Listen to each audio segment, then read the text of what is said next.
Hello, I'm Mark Perpetua of Reptile Encounters, and along with my good friends from Hudson Valley Reptile and Rescue, we're talking reptiles.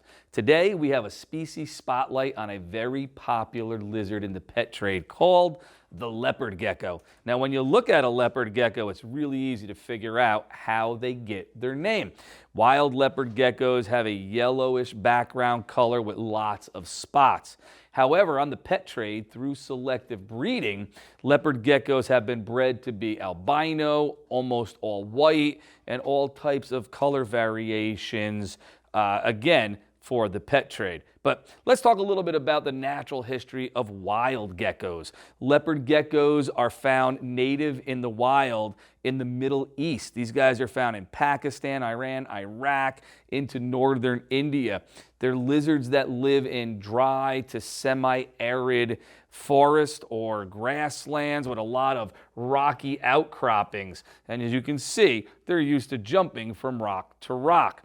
But leopard geckos, unlike other types of geckos, lack the sticky foot pads. Unlike most gecko species that are popular, having little types of foot pads that allow them to cling to smooth surfaces like walls and glass, leopard geckos lack that. They have little tiny clawed toes, just like many other types of lizards. The other thing we'll notice about a leopard gecko that makes them a little different is they are a species of gecko that does have eyelids. Many geckos lack eyelids, and they have the peculiar habit of licking their eyeballs to keep them clean and to keep them moist. But leopard geckos actually have eyelids and can close their eyes. But like many geckos, leopard geckos are nocturnal, meaning they're active at night. So in a bright light situation, they have amazing pupils that form little tiny narrow slits to hold back the light from hurting their eyes. At nighttime, in the dark, those pupils can dilate and open really, really wide, allowing them to get much more light at night, and they have much better night vision, of course, than we do. At night, these little guys are out hunting all types of insects, from little tiny larval worms like mealworms that we might use in captivity, to crickets, small cockroaches, small spiders. In captivity, I've seen them eat pinky mice, but I don't know how much they actually will feed on small mammals in the wild. Speaking of feeding, one of the ways to know that your leopard gecko is getting enough nutrition is by looking at its tail. Leopard geckos store fat reserves in their tail. Their tail is nice and plump. And this is true for actually many types of lizards, looking at the base of the tail and across the pelvic region. But leopard geckos and other geckos like fat-tailed geckos, that plumpness occurs much further down the tail. And in a really well-fed captive, it could be really bulbous, and it's a big, healthy-looking fat tail. Another interesting characteristic about the tail is what is known as caudal autonomy.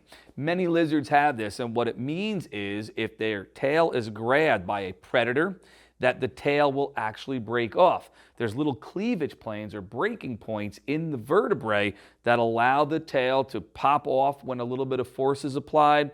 The lizard will be able to run and escape between its rocks and its rocky habitat. And of course, the would-be predator is left with a wiggling tail.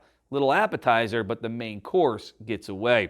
Of course, in addition to that, they have the ability then to regenerate a new tail. Because that is important for escaping predators, they'd like another tail in the future. So they regenerate or regrow a new tail so that they're never completely tailless for too long.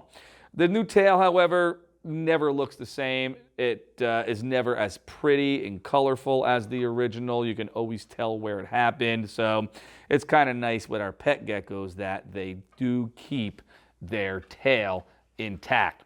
Overall size for a leopard gecko might go 8 inches or a little bit bigger.